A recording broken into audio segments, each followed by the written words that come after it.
Hey everybody, I hope you're all staying healthy and safe.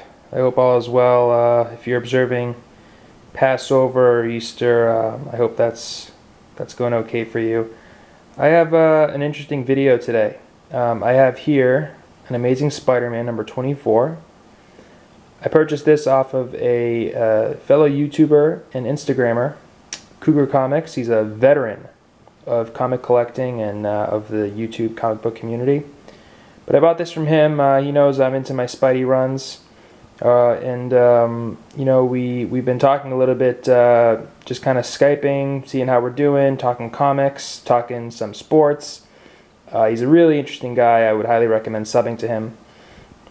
Before I talk about this book, though, I want to talk about the act of kindness he sent me, which is this.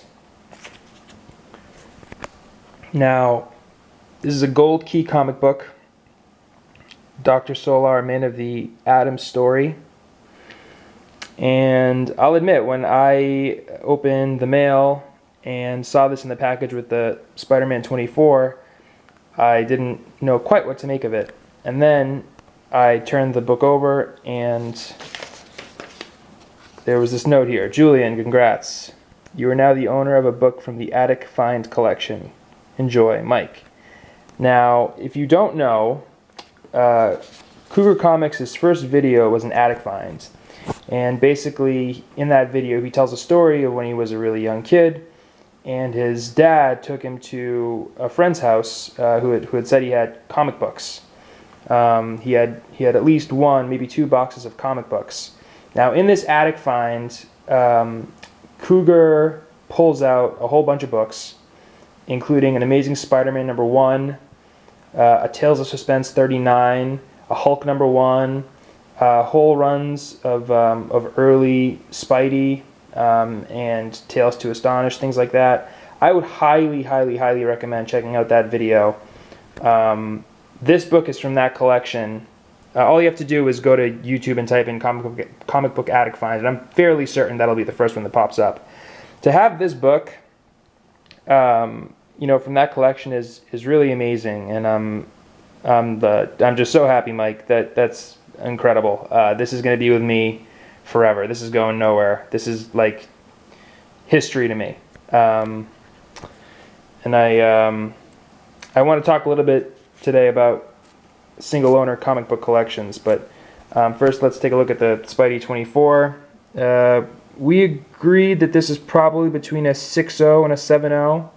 Probably on a good day, a 7.0. The main flaws really are at the bottom right here. But really clean, no creases. Book is complete, staples are attached. Just the type of books I like. And then there's a chip here. And there's a tear there, obviously, but the chip here too. So we agreed 6.0, between 6.0 and 7.5. So maybe we should split the difference and just say 6.5. But very happy to have this in my collection. I have never owned this book. I've always loved this cover. I'm looking forward to reading it.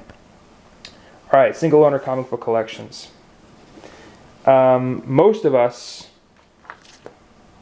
I would think, do not own, like our collection is not a single owner collection. Some of it is. If you go, and pick up a pull list and you bring the books home, then yeah, those are single owner collections because they're your books. But for a lot of the other back issues that we get, those are second, third, fourth, fifth, sixth hand books. So what I mean by single owner collection is somebody bought the book in 60s, 70s, 80s, read them, put them in a box, forgot them. I have here a single owner collection I picked up a few years back. I've been wanting to show it for a long time, and now's my chance, I guess. Basically, I call this the Linfield collection. Linfield is a town near where I live, and I was at a yard sale, and there was a gentleman there selling his comic book collection. He had 3 large plastic bins. They were filled with his comic book collection. Now, based on the books here, he clearly collected in the if anything, late 70s and 80s. Not any Silver Age in here. It's a bronze and copper collection, but it had a lot of Spider-Man. I'm going to show you the best of the stuff first. But first, let me just say he had 3 tubs. I paid him $150 for the whole collection, and what you see here is probably 15% of it. The rest of it was damaged, water damaged, low grade. I just didn't. I wanted to kind of flip it and get my money back, and I was able to do that. I traded some of it to a store. But here's an Amazing Spider-Man 238. I didn't keep any of the books if they were 7.0 or less. So these are all pretty good. You know, there might be 1 or 2 exceptions just for the sake of, you know, having books. But yeah, so Spider-Man 238 does have the tattoos.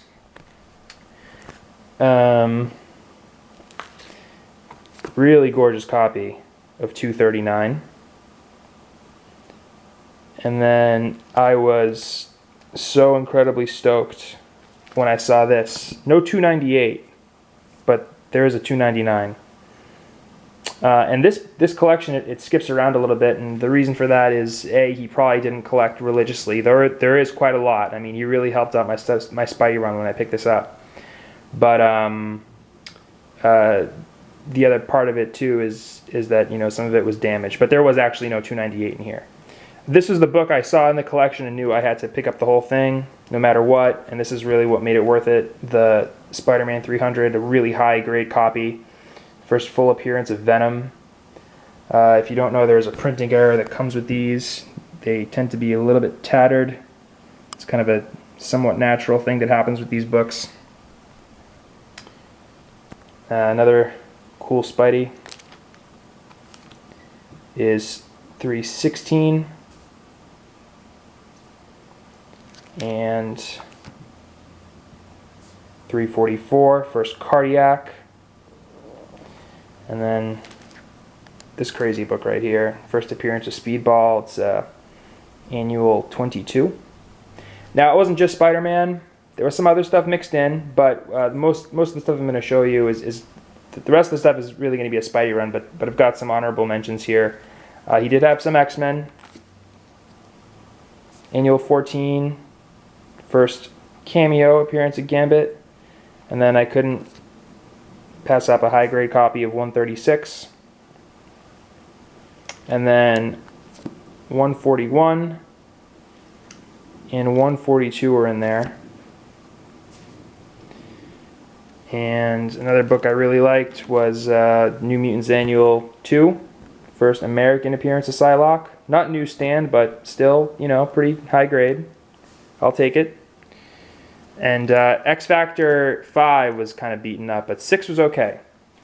This is a reasonably sharp copy of the first Apocalypse. Super pumped to have this. Secret Wars 8, the black suit. And then I've always really loved this cover and this story, Daredevil 254. He didn't have a lot of, I mean, Spider-Man was the most of what he had, right? He had a whole bunch of New Mutants. I traded away and sold a lot of New Mutants. He had some Detective, a smattering kind of you know, Iron Man, Thor, just kind of random stuff. I mean, this was a Spider-Man collector. So that's, you can kind of end it right here if you want, unless you want to kind of see some more from the runs. I'm gonna show you just a run of Spider-Man now. Okay, so this is the earliest Spider-Man he had in the collection, 107. It's a 20 center. And then 108. And then there was a lot of damage or just a lot of gaps, and it skips way ahead to 162, first Jigsaw. And then we have issue 200, 211. Most of these are pretty sharp. I mean, this, you know, not 9/8 by any means, but, you know, like I said, I didn't want to keep anything that was less than a 7.0. And honestly, you know, when you're talking about 80s books, you know, what's the point of keeping less than a 7.0 really? 214, 215, 217. This is a lower grade. 218, 226, 229. Always love this cover right here.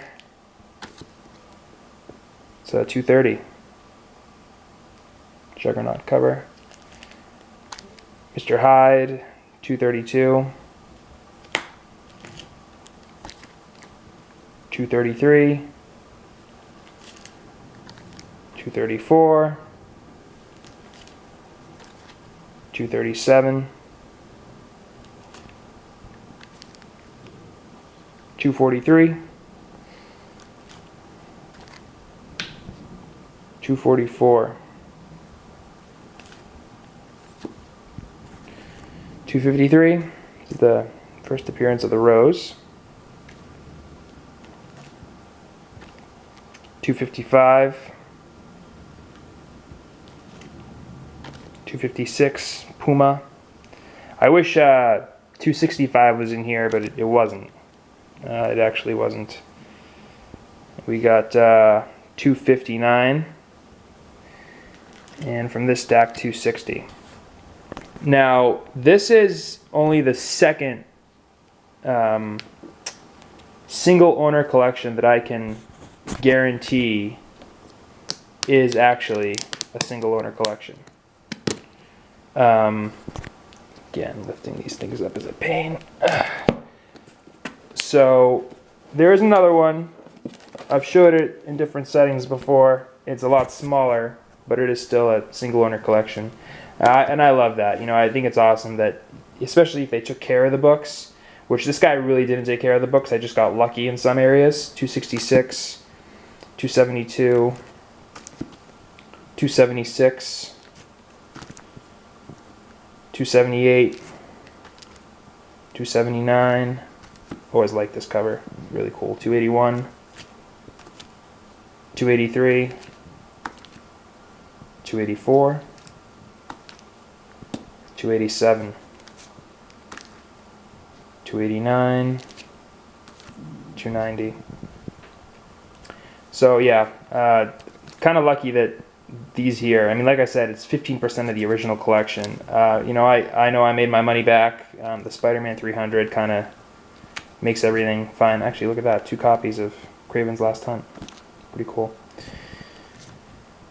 The wedding, we're really winding down now. Trying to keep this under 15 minutes.